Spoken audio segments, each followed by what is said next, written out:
नमस्कार विद्यार्थी मित्रांनो, सज्जनाशी सज्जन दुर्जनाशी दुर्जन खरी आणि विश्वसनीय माहिती पाहण्यासाठी तुमच्या हक्काचं चॅनल ज्याचं नाव आहे गुरुजन। एक होता राजा, राजाने असे राज्यामध्ये घोषणा केली की जो कोणी सुंदर गायन करेल त्याला जे म्हणाल ते बक्षीस आम्ही देऊ। दुसऱ्या दिवशी राज्यामधले अनेक गायक आले आणि त्यांनी गायन सादर केलं राजासमोर। राजाला 4-5 गायकांचं गाणं खूपच आवडलं। आता राजाने सांगितलंच होतं की तुम्ही जे मागाल ते आम्ही देऊ। मग एका गायकाला समोर बोलवलं आणि मागितलं, म्हणा तुमची जी इच्छा असेल ते तुम्ही मागा। गायकाने काय म्हटलं माहिती आहे? गायकाने म्हटलं राजाला की राजे साहेब, आम्हाला तुमचं सिंहासन पाहिजे। दुसऱ्या क्षणाला गायकाचं धड म्हणजेच मुंडकं त्याच्या शरीरापासून वेगळं झालेलं होतं। नमस्कार विद्यार्थी मित्रांनो, आज मुंबईमध्ये नेमकं काय झालेलं आहे हे आपण बघण्याचा प्रयत्न करणार आहोत। ही जी मी तुम्हाला छोटीशी गोष्ट सांगितली त्यामध्ये जर गायकाने अवाजवी मागणी केली नसती, राजा जी गोष्ट देऊ शकत नाही किंवा ती त्याची देण्याची वृत्तीसुद्धा नाही, त्याची इच्छासुद्धा नाही, अशी गोष्ट जर आपण गायकाने राजाला मागितली आणि म्हणून त्याचं धड शरीरापासून वेगळं झालं, म्हणजे सर सलामत तो पगडी 50 अशी जी म्हण आहे आपल्याकडे ती त्याच्याचमुळं आहे। त्याच्यामुळं मागणी करताना व्यवस्थित करायची। आता जर समजा आपण अशी मागणी केली शासनाकडे की तुम्ही आम्हाला परमनंट करा, तर शासन म्हणतं आपका बोरिया बिस्तर बांधो और घर को चलो। तुम्हाला थोडंसं वाईट वाटेल माझे शब्द, परंतु असंच आपल्याला शासन म्हणणार आहे। कारण की जो GR काढला, ज्या GRच्या अनुषंगाने आपली नियुक्ती प्रशिक्षणार्थी म्हणून झाली, त्या GRच्या मुद्दा क्रमांक 4.5-15 मध्ये असं म्हटलेलं आहे की हे योजना फक्त एकदाच लाभ घेता येईल, प्रशिक्षण एकदाच घेता येईल। मुद्दा क्रमांक 4.5 असा म्हणतो की जर प्रशिक्षणार्थी आणि कंपनी किंवा रोजगार देणारी आस्थापना तयार असेल, दोघांच्या सहमतीने आस्थापना रोजगार देण्याच्या दृष्टिकोनातून विचार करू शकते किंवा रोजगार उपलब्ध करून देऊ शकते असं म्हटलेलं आहे। परमनंट नोकरीचा कुठेही उल्लेख नाही। पैकी आजचा दिवस चांगला होता। माननीय मंत्री महोदय बंगलप्रभात लोढा साहेब यांची भेट आपल्या शिष्टमंडळाशी झाली। मुंबईच्या आझाद मैदानावरती ज्यांच्या मार्गदर्शनामध्ये सध्या उपोषण सुरू आहे असे आदरणीय बालाजी चाकूरकर साहेब, आदरणीय अनुप चव्हाण सर आणि प्रशिक्षणार्थी यांचं शिष्टमंडळ जे आहे ते माननीय मंत्री महोदयांना भेटायला गेलं। त्या ठिकाणचा झालेला संवाद मी जसाच्या तसा आपल्या सर्वांसमोर मांडत आहे।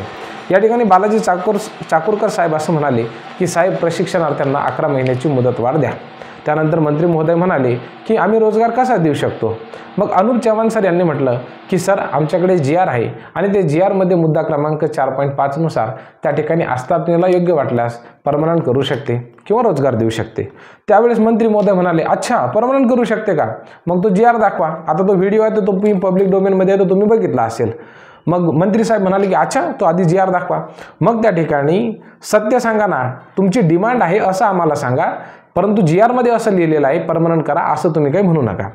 मग त्या ठिकाणी आदरणीय बालाजी चाकूरकर साहेब यांनी मुद्दा क्रमांक 4.5चं वाचन केलं।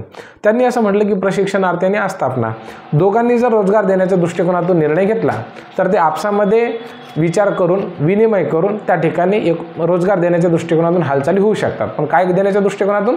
रोजगार देण्याच्या दृष्टिकोनातून मुद्दा क्रमांक 4.5चं त्यांनी त्या ठिकाणी वाचन केलं। मग मंत्री महोदय काय म्हणाले की ह्यावरती आमचं ऑलरेडी काम सुरू आहे। आमच्या मनामध्ये निश्चित हा विचार सुरू आहे की या योजनेसंदर्भामध्ये पुढं काय करायचं। या संदर्भामध्ये येणाऱ्या 7 ते 10 दिवसामध्ये आम्ही नवीन ऑर्डर काढू असं कोणी सांगितलं? मंगलप्रभात लोढा साहेबांनी सांगितलं।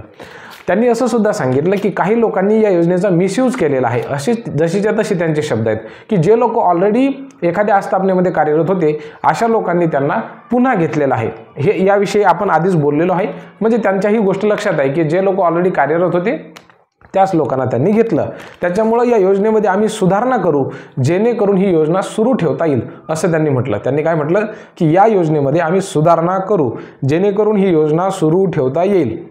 आणि मग त्यांनी नाव आणि नंबर त्या ठिकाणी चाकूरकर साहेबांना लिहून मागितला। मग यामध्ये प्रशिक्षणार्थी असं बोलले की साहेब, आम्ही तर कमी मानधनावरती काम करत आहोत, ठीक आहे, तर तुम्ही आमचा विचार करावा। मग त्याच्यानंतर मंत्री महोदय असं म्हणाले की तुम्ही जर अशी मागणी करत असाल की आम्हाला परमनंट करा, तर मग ही योजना बंद होईल। परमनंट करायची जर आपण मागणी केली तर मग ही काय होईल? ही योजना बंद होईल असं त्यांनी म्हटलं। मग बालाजी चाकूरकर साहेब यांनी त्यांना असं म्हटलं, मंत्री महोदयांना असं म्हटलं की साहेब, आम्ही तर तुमचेच आहोत, तुम्ही आमचा सहानुभूतीपूर्वक विचार करा असं त्यांचा म्हणण्याचा अर्थ होता। तर त्यावेळेला पुन्हा मंत्री महोदय म्हणाले की आम्ही तुम्हाला परमनंट कसे करू? सर्वांना जर परमनंट केलं तर मग आमचं सरकार कसं चालणार असंही त्यांनी म्हटलं। आता सरकार चालणार म्हणजे काय की त्याचा आर्थिक तिजोरीवरती भरपूर भार पडतो, त्याच्यामुळे परमनंट केले तर त्याची वेतन श्रेणी वेगळी असते, शासकीय नियमानुसार कामगार कायद्याच्या नुसार महाराष्ट्रामध्ये जो कर्मचारी कायदा आहे त्याच्यानुसार या विद्यार्थ्यांना कायमस्वरूपी जर रोजगार दिली तर त्यांच्या मानधनामध्ये वाढ होईल, म्हणजे ते वेतन होईल, मग त्यांच्या ज्या सुविधा असतात कर्मचाऱ्यांच्या त्या सर्व लागू होतील. अशा परिस्थितीमध्ये सरकार चालवणं कठीण होईल. म्हणजे काय तर त्या ठिकाणी आर्थिक परिस्थिती जी आहे तर ती राज्याची बिघडून जाईल, अशा पद्धतीचं त्यांच्या म्हणण्याचा अर्थ होता. मग त्यांनी असं शेवटी जाता जाता म्हटलं की ही योजना चालू ठेवण्यासंदर्भामध्ये आम्ही इम्प्रूव्हमेंट नक्की करू आणि तशा प्रकारचा GR पुढच्या 7 ते 10 दिवसामध्ये काढू. आणि मग ही बैठक संपली. हा पूर्णच्या पूर्ण मी जो घटनाक्रम सांगितलेला आहे याचा व्हिडिओसुद्धा आहे. थोड्याफार फरकाने अशाच पद्धतीचं बोलणं त्या ठिकाणी झालेलं आहे, यामध्ये काही शंका नाही. आज त्या ठिकाणी चंद्रहार पाटील यांची सुद्धा भेट झाली, जे शिवसेना गटाचे नेते होते. माननीय जानकर साहेब हे सुद्धा येऊन यांनी आपल्या आंदोलनाला आलेत आणि त्यांनी भेट दिली. माननीय मंत्री सोपल साहेब होते, तेही सुद्धा आले, त्यांनी सुद्धा आपल्याला भेट दिली, आपल्याला पाठिंबा दर्शवला. त्याच्यानंतर माननीय आमदार काळे साहेब होते, ते सुद्धा आलेत, त्यांनी सुद्धा आपल्याला पाठिंबा दर्शवला. करमाळ्याचे जे आमदार होते आदरणीय पाटील साहेब ते सुद्धा आले, त्यांनी सुद्धा आपल्याला पाठिंबा दर्शवलेला आहे. काल गुणरत्न सदावर्ते आले आणि त्यांनी सांगितलं की थेट परमनंट करण्याची जी मागणी आहे तर ती कशा पद्धतीने इनव्हॅलिड होऊ शकते किंवा त्याच्यामधले जे कायदेशीर बाबी आहेत तर ते सुद्धा त्यांनी अतिशय चांगल्या पद्धतीने त्या ठिकाणी सांगण्याचा प्रयत्न केलेला आहे. देहूवरून सध्या तुकाराम बाबा लाईव्ह आहेत, ते त्या ठिकाणी मुंबईच्या दिशेने निघण्यासाठी प्रस्थान करत आहेत. हजारो विद्यार्थी त्यांच्यासोबत आहेत. महत्त्वाचा प्रश्न विद्यार्थी मित्रांनो, कार्यकाळ वाढणार की नाही, जो तुमच्या मनामध्ये प्रश्न आहे. विद्यार्थी मित्रांनो बघा, मुद्दा क्रमांक 4.5च्या दृष्टिकोनातून जर आपण बघितलं तर आस्थापना आपल्याला रोजगार देऊ शकते, रोजगार देण्याच्या दृष्टिकोनातून विचार करू शकते. कायम करू, परमनंट करू, मुख्यमंत्री महोदय, उपमुख्यमंत्री महोदय किंवा तत्कालीन मंत्री महोदय म्हणजेच मंगलप्रभात लोढा साहेब हे निवडणुकीपूर्वी नेमकं काय बोलले होते त्यांचे व्हिडिओसुद्धा आहेत आपल्याकडे. परंतु एक गोष्ट लक्षात घ्या, 100 बका 1 लिखा, म्हणजे 100 गोष्टी बोलून ज्याला किंमत नाही तेवढी एका गोष्टीला लिखित किंमत आहे. त्याच्यामुळे लिखित काय आहे तर तो आहे GR मध्ये आपल्या बाजूने काय आहे, मुद्दा क्रमांक 4.5. मग मुद्दा क्रमांक 4.5च्या अनुषंगानेच आपण रोजगाराची मागणी करू शकतो. काही विद्यार्थ्यांनी असं म्हटलं की सर मग आता जर समजा 6 महिने कार्यकाळ वाढला तर 6 महिन्यानंतर पुन्हा आंदोलन करायचं का? हो, करावं लागेल. मी तुम्हाला उदाहरणं देतो. ठीक आहे, आता मी जे बोलणार आहे ते काही जणांना रुतेल, काही जणांना टोचेल, काही जणांना बोचेल, परंतु तरी सुद्धा ही वस्तुस्थिती मांडणं मला गरजेचं आहे. ठीक आहे, काही जणांना ती चुकीची वाटू शकते, तर मी तुमच्या मताचा सन्मान करतो किंवा तुम्ही म्हणसाल की सर हे आज कसे बोलून राहिले, परंतु मी तुम्हाला सांगतो, मी काय उदाहरणं देतो. बघा, महाराष्ट्रामध्ये होमगार्ड आहेत, त्यांना अजून कायमस्वरूपी घेतलं का? नाही, त्यांना सुद्धा 6 महिने. तुम्ही बघा, त्यांचा ड्युटीचा एक स्लॉट असतो. अंगणवाडी सेविका, आशा सेविका, संगणक परिचालक, कायम विना अनुदानित तत्वावरती काम करणारे शिक्षक, अंशतः अनुदानित शिक्षक, त्याच्यानंतर ST महामंडळामध्ये असणारे ड्रायव्हर आणि कंडक्टर, त्यांचा सुद्धा समावेश महाराष्ट्र राज्याच्या कर्मचारी म्हणून अद्यापही झालेला नाही आहे. त्यांना महामंडळाच्या मार्फतच नोकरी देण्यात आलेली आहे. एवढी सगळी उदाहरणं आहेत.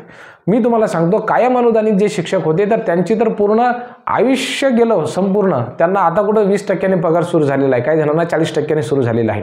2016मध्ये शासनाने एक GR काढला आणि त्याच्यामध्ये समजा आज जर एक शाळा 20%वरती असेल तर त्याला 5% 5 वर्षामध्ये 100% अनुदान येणं गरजेचं आहे. म्हणजे 100 रुपयापैकी 20 रुपये पहिल्या वर्षी मिळतील, दुसऱ्या वर्षी 40, तिसऱ्या वर्षी 60, मग 80 आणि 100 अशा पद्धतीने 5च वर्षामध्ये अशा कायम विना अनुदानित संस्थांना GR काढला होता त्यांनी, किंवा नैसर्गिक पद्धतीने आपण जर अनुदानाचा टप्पा दिला तर 100% त्यांना 5 वर्षामध्ये 100% अनुदान मिळेल. परंतु शासनाने 2016मध्ये फक्त एकच शब्द त्या GR मधले काढून घेतला. शब्द होता नैसर्गिक वाढ. नैसर्गिक वाढ हा शब्द जसा काढला तसा त्या GRला काहीच अर्थ उरला नाही. आता शासनाच्या मनात येईल तेव्हा शासन टप्पावाढ करू शकतो. तो 5 वर्षात एकदा करेल, तो 10 वर्षात एकदा करेल. म्हणजे जे शिक्षक लागले तर ते रिटायरमेंट जरी होतील तरी सुद्धा त्यांचं 100% होईल की नाही अशी खात्री नाही आहे. अनेक शिक्षकांच्या आयुष्यामधील 20-20 वर्ष त्या ठिकाणी गेलेत, परंतु त्यांना अजूनही 100% अनुदान प्राप्त झालेलं नाही आहे. मग अशा परिस्थितीमध्ये ST महामंडळाची परिस्थिती बघा नेमके काय आहे. अंगणवाडी सेविकांचं बघा, मदतनीसांचं बघा, आशा सेविकांचं बघा, संगणक परिचालकांचं बघा, पोलीस पाटलांचं बघा, सरपंचाचं सुद्धा मानधन तत्वावरतीच आहे.